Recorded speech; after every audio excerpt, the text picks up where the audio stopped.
Welcome back to the SMT YouTube channel. In today's video, I want to discuss the AT&T and Dish Echostar Boost Mobile deal and its relationship to a Verizon consideration. Let's take a look at this from the Verizon angle. So the technicals of the deal is AT&T is in agreement to acquire spectrum assets. This is, over-the-air bandwidth for wireless networks. The 600 megahertz low band frequency and the 3.45 gigahertz mid band frequencies. This is going to make the AT&T network faster. It's going to bring more capacity to the network. AT&T will be able to better monetize their network, have a more reliable network, all those kind of things. Discussing the downsides of all this is not really for this video, but if you kind of take a look at it from the Verizon angle, they're on the outside looking in. Right? This is a deal that for Verizon really doesn't change their world. Right? They were never in the market for 3.45. They weren't at the DoD auctions buying spectrum. AT&T was. Right? So for those of you that don't know, that's N77. Verizon does have N77, but they have a lot of C-band, the 3700 frequency, 3.7, right?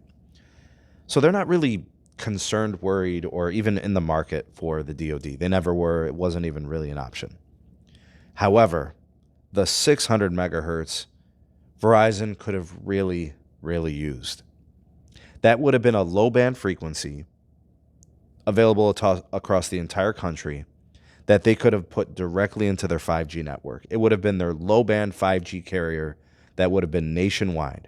They could have did their voice over NR, their voice over 5G through that. All those things. Now, it would have been an additional tower climb like that. That's not cheap, right? They've upgraded a lot of their network. They're moving spectrum in the 850 LTE over to 5G across the country. There's a lot of things happening with the Verizon network. But they really only have band 13 at 10 megahertz, right? That's 700 frequency. And then band 5 in some places, they only have like 10 megahertz. So if you think about it, from a low band position, Verizon has the weakest hand. T-Mobile has places where they have 15, 20, 25, even 30 megahertz of N71, the 600. And, you look at AT&T. Oh, and by the way, T-Mobile also has 5 megahertz of band 12. They'll keep that on LTE for a while. But it's the depth of the N71 for them, the 600. And then for AT&T, they have band 14, 10 megahertz of 700. They have band 12, 10 megahertz of 700. They have, band 29, I think 5 megahertz on downlink in 700. And now they're going to have the 600, right? 5 to 10 megahertz. That's a lot of low band. Verizon's on the outside looking in. So it's worth a discussion to say that Verizon probably should have gotten involved. But I do think that Verizon didn't want to overpay. I think that's why they didn't get involved here. I think AT&T overpaid. And Verizon just bought Frontier, right? $20-some billion transaction for that fiber network, which needs to be integrated and it needs to close and all those reinvestments that go into it. So what I'm saying is, it was an unlikely fit. While they did need it and they could have used it, and it's not the end of the world that they didn't get it, but man, it would have really changed their network if they would have done it. So that's a conversation worth having. But it's not over. There's a version of this where Verizon gets involved with Dish, Boost Mobile, Echostar, and they can buy the AWS from them. They still have 2100 frequency. They have N70, they have N66, and I know that they have to operate a network, right? The facilities-based 5G network. Dish has to continue to do that for a couple more years before they sell out completely. But at that time, Verizon needs to get involved. I think getting that spectrum makes sense. And it would be huge for them, additional capacity. Now, it's not going to have the reach that the 600 has because that's the low band versus the mid band situation. But I think they do have to get involved. We had this conversation about AT&T.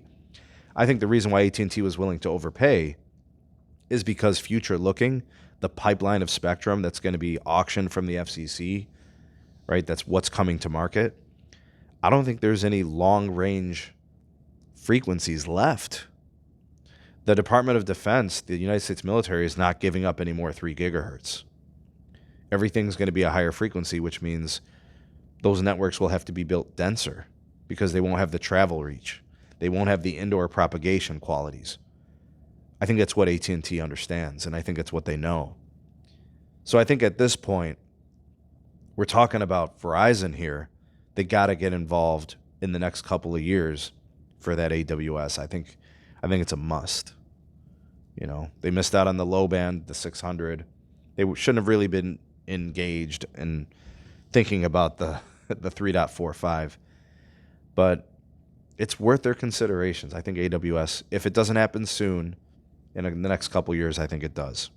So not the end of the world, but I think Verizon's options in terms of spectrum, the options are lesser than they've ever been. Let me know what you guys think about Verizon with respect to this transaction and what the future may hold for them in a potential deal with Dish, what that might look like. I know the CBRS is a slam dunk. Verizon should definitely buy CBRS licenses from Dish. And I think that actually can happen really soon, especially if the rules change. Like if CBRS power gets turned up, the band 48, if that power gets turned up and Verizon has 70, 80 megahertz of it, like that's going to be a huge capacity boost for Verizon in like the top markets across the country. It's huge, especially if they move it to NR. It becomes an ultra wideband, right? Huge boost for the Verizon network there. A lot to think about. Let me know what you guys' thoughts and opinions are. Go ahead and drop me your questions, comments, concerns. Like, share, subscribe. Check out some more videos. We'll see you guys soon on the next one.